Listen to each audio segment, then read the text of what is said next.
अम्मा जी, आप खुलकर बताइए अपनी बेटी बहू की करतूत। श्यामलाल जी सुबह फ्रेश हो कंधे पर तौलिया डालकर नहाने बाथरूम में प्रवेश करने ही वाले थे। अम्मा जो अभी अच्छी भली बरामदे में बैठकर धूप सेक रही थी, उनके करुण करंदर ने उन्हें बाहर आने पर मजबूर कर दिया। श्यामू, ओ श्यामू, बाहर निकल, तेरे घर में मेरा गुजारा नहीं है। बेटा तू ऐसा कर, मुझे गंगा घाट पर ले जाकर फेंक दे।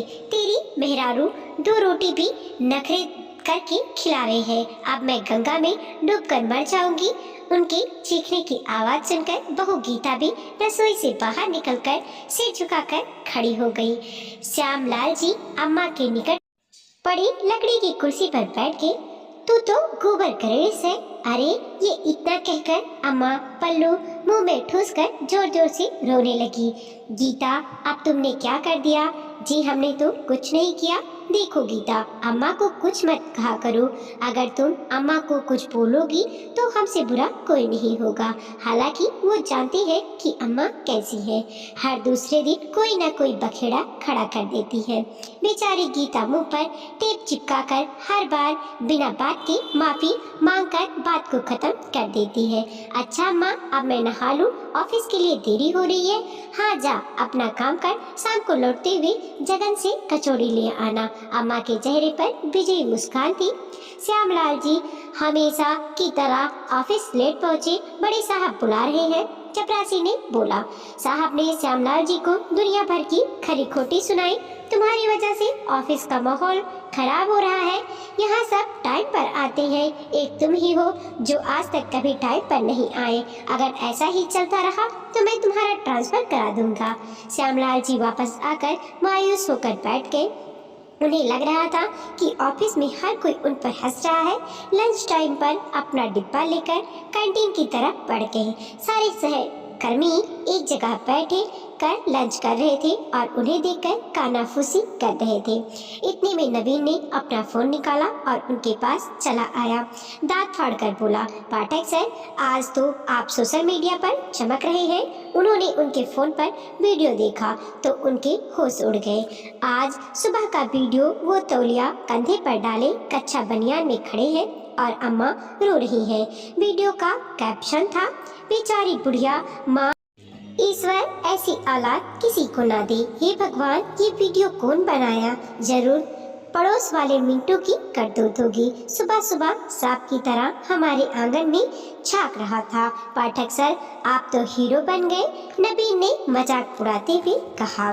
तभी शर्मा जी उठकर आए और हिराकत भरी नजरों से श्यामलाल जी को देखते हुए बोले, पाठक, जिस घर में बुजुर्गों का अपमान होता है उस घर में बरकत नहीं आती, ईश्वर रूठ जाते हैं। श्यामलाल जी चुपचाप जमीन पर नजर गड़ाए बैठे थे कि पीछे से मालती मैडम बोली, पाठक सर, आपका फोन बज रहा है। फोन उठाकर कान पर लगाया। उधर से गीता की घबराई हुई आवाज आई, जल्दी से घर चले आइए, घर के बाहर मीडिया वाले खड़े हैं और एक बैंड भी आई है, काफी लोग जमा है। श्यामलाल जी अनन फनन में घर की ओर दौड़ पड़े। घर पहुंचकर देखा तो उनके घर के बाहर स्थानीय मीडिया वाले खड़े थे और काफी भीड़ थी। नवजीवन वृद्धा आश्रम की बैंड उनके घर आ चुकी थी। उनके कदम रखते ही मीडिया ने सारा फोकस जमाया यही है, वो जल्लाद बेटा जिसकी वजह से उसकी माँ अब जीना नहीं चाहती। नवजीवन वृद्धा आश्रम वाले उन्हें फटकारते हुए कहने लगे, एक माँ पूरी जिंदगी अपने बच्चों को पालती है, पर तुम ऐसे बच्चों से तो इंसान बे औलाद मर जाए।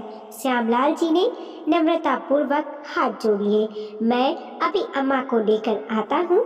अम्मा बाहर आओ, ये लोग तुम्हें लेने आ रहे हैं। अम्मा सिर पर आंचल संभालते हुए बाहर चली आई। मुझे लेने कौन आया है? अम्मा बाहर आकर भीड़ को देखने लगी। माताजी, आपको किसी से डरने की कोई जरूरत नहीं है। आप खुलकर अपने बेटे बहू की करतूत बताइए। बेटे बहू की करतूत? अब इन्होंने क्या कर दिया? ये दोनों आपको तंग करते हैं, ये तुमसे किसने कह दिया? आप खुद ही कह रही थी कि मुझे गंगा घाट पर ले जाकर फेंक दे। तेरी बहुरिया 2 रोटी देने में बहुत नखरे दिखाती है। देखिए इस परेशान माँ को, जिन्हें 2 रोटी के लिए भी तरसना पड़ रहा है। जिस जमीन पर माँ के कदम पड़ते ही उस जमीन को चूम लेना चाहिए, यहाँ तो उनकी औलाद ही उनके पैरों तले जमीन खींच लेना चाहती है। अम्मा असमंजस में खड़ी रिपोर्टर का मुंह देख रही थी। अचानक उन्होंने उसका माइक खींचकर उसके गाल पर एक चाटा जड़ दिया। तू बड़ा आया, मेरे बेटे बहू मुझे परेशान करती है। मैं हट्टी कट्टी तेरे सामने खड़ी हूँ, उनके ये औकात कि वो मुझे परेशान करे। मीडिया वाला अपना गाल सहलाने लगा। अम्मा ने चिल्लाकर उसकी 7 पुश्तें गिना दी। तभी श्यामलाल जी आगे आए और मुस्कुराते हुए कहने लगे, और कुछ पूछना है आप लोगों को? दरअसल अम्मा की उम्र को देखते हुए हम उन्हें चटपटा तीखा खाने से मना करते हैं, इसीलिए अम्मा नाराज हो जाती है और हमें कोसती है। सुबह अम्मा आलू का पराठा खाना चाहती थी, बहू ने मना किया तो अम्मा नाराज हो गई। डॉक्टर ने बीपी की वजह से नमक और तला हुआ खाने को मना किया है। वो नवजीवन वृद्ध आश्रम वाले की तरफ मुड़े और बोले, आप भी कुछ पूछ लीजिए अम्मा से। श्यामू अंदर से झाड़ू लाकर दे, इनसे तो मैं झाड़ू से पूछताछ करती हूँ। खामखा मेरे बेटे बहू को बदनाम कर रहे हैं और ये मोहल्ले वाले 1 नंबर की खाक हमारे घर पर आग कढ़ाए बैठे रहते हैं। तुझे इंटरव्यू चाहिए तो इस करमचले मिंटू का ले। अम्मा ने कॉलर पकड़कर मिंटू को उनके आगे धकेल दिया। परसों इसने नशे में अपने बाप को धक्का दे मारा, उसका हाथ तोड़ दिया। किस किस की कुंडली खोलूं, जल्दी बताओ। धीरे धीरे भीड़ छटने लगी थी। श्यामलाल जी मुस्कुरा रहे थे।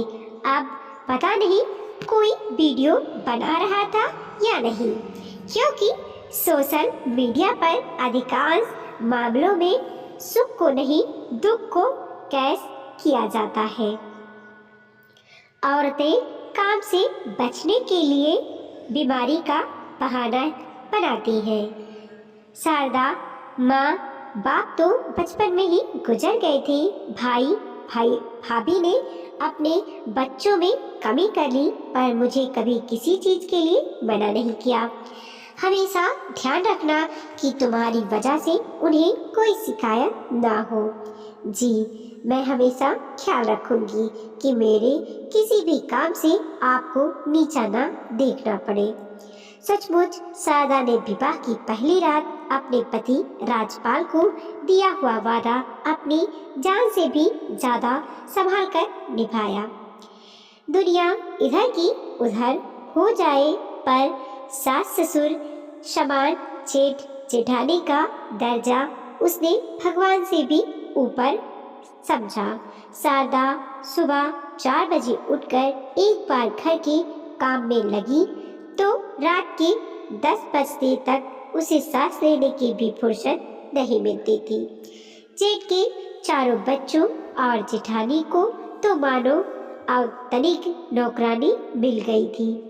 जेठ तो खैर ज्यादातर बाहर ही रहते थे, पर जेठानी और बच्चे पूरा दिन ऐसे घुमाते मानो शारदा कोई रोबोट हो जिसे कभी थकान ही नहीं होती। वक्त गुजरने के साथ साथ शारदा घर के एक एक आदमी की आदत को भी अच्छी प्रकार से समझ चुकी थी। हाँ, पढ़ाई के लिए फीस जरूर बड़े भाई ने दी है, पर आमदनी का जरिया पूर्वजों की जमीन थी, जिसका हकदार शारदा का पति भी था। इसके अलावा राजपाल को खर्चा पानी चलाने के लिए हमेशा अभाव का सामना करना पड़ा था। यह बात अक्सर राजपाल के मुंह से कई बार अनजाने में निकल जाती थी। शारदा सब कुछ समझते हुए भी कह नहीं पाती थी। जेठ की बड़ी लड़की और शारदा की उम्र में केवल 6-7 साल का ही अंतर था, पर जेठानी के दिल में एक माँ की ममता नहीं बल्कि उसके प्रति बराबरी का भाव रहता। कहने के लिए हर वक्त सुनाया जाता कि राजपाल के लिए क्या क्या मुश्किलें सही, पर देखने में कुछ अलग ही नजर आता। देखते ही देखते वह भी 2 बच्चों की मां बन गई। वह दिन रात घर के कामों में पिसती रही, पर राजपाल ने कभी अपनी पत्नी की अहमियत नहीं समझी।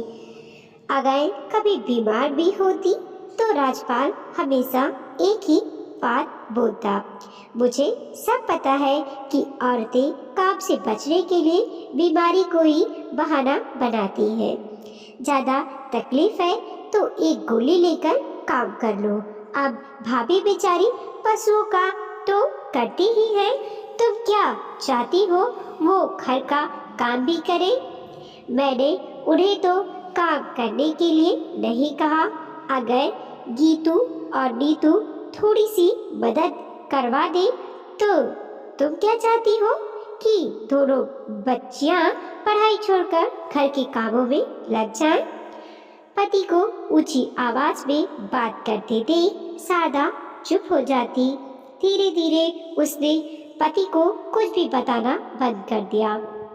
अपने पिता की बेरुखी को 8 साल की दीपिका और 5 साल का ईशांत भी समझने लगा था। दोनों बच्चे पिता के सामने डरे सहमे रहते थे। जेठ की दोनों लड़कियों का विवाह हो गया था और उनके जाने के बाद शारदा को थोड़ी सी राहत मिली थी। उसे दिन रात अपने बच्चों की चिंता लगी रहती थी, क्योंकि दोनों ही बच्चे विद्रोही स्वभाव के हो रहे थे। अब तो पति हर समय शारदा को यही भी ताने मारता, जैसी खुद घुन्नी है वैसे ही बच्चे बना दिए। घर को फाड़ना चाहती थी, बढ़िया तरीका निकाला है अपने आप भली बनी रहना और बच्चों को आगे करके अपने मन की बात कहलवाना। पर याद रखना, मेरी तरफ से तुम कहीं भी जाना, मैं तुम्हें तुम्हारे इरादे में कामयाब नहीं होने दूंगा। शारदा का मन करता कि कहीं जाकर मर जाए। पूरी जिंदगी इनके अनुसार चली, सबके आगे पीछे घूमती रही, पर इन्हें तसल्ली नहीं मिली। भगवान करे मैं भी मर जाऊं और बच्चे भी। पूरी उम्र गुजर गई, पर ये कभी खुश नहीं हुए। अब शारदा के दोनों बच्चे खुलकर अपने पिता को जवाब देने लगे, तुम बनो इनके नौकर नौकरानी, हम नहीं सुनेंगे। ताई और प्रभा दीदी सारा दिन बैठी रहती है और तुम दोनों इनकी जी हाजुरी में लगे रहते हो। शारदा पति और बच्चों के बीच फंस गई। आखिर कब तक उनका मुंह बंद रखती। घर में आए दिन क्लेश रहने लगे। जेठ तो चुप रहते, पर राजपाल, जेठानी और उनके बच्चे शारदा को ही दोषी ठहराते। शारदा किसे अपना कलेजा चीर कर दिखाए। वह अक्सर सोचती, अगर पत्नी के सुख दुख में कभी साथ ही नहीं देना था, केवल भाई के एहसान तले दबकर अपना तो अपना 3 लोगों का भी जिंदगी डर करना था, तो शादी क्यों की थी? क्या यह आदमी मानसिक रूप से ठीक है, जो सब कुछ देखकर भी अंधा बना है? शारदा को सोचते सोचते सिर दर्द रहने लगा, पर उसने राजपाल को नहीं बताया। कभी कभी बाम लगा लेती, कभी सिर में तेल, और जब सहन ना होता तो मोहल्ले के मेडिकल स्टोर से जाकर दवा ले आती। अब उसने बातचीत करनी भी बहुत कम कर दी, बस अपना काम करती और जेठानी की बात का जवाब हाँ मुंह में ही दी थी। जब एक दिन सुबह 5 बजे तक भी शारदा नहीं उठी तो जेठानी ने कहा, शारदा आज चाय वाय नहीं बनेगी क्या? राजपाल, देख जरा क्यों ना उठी आज। शारदा के शरीर को झिड़झिड़ाते हुए राजपाल को तो करंट सा लग गया, जिसके बारे में उसने कल्पना भी नहीं की। वो कैसे हो गया? मोहल्ले के डॉक्टर ने बताया, ब्रेन हेमरेज का केस लगता है, ब्लड प्रेशर रहता था। क्या? साफ चुप। कौन? क्या बताए? किसी को कुछ पता हो तो बताए ना।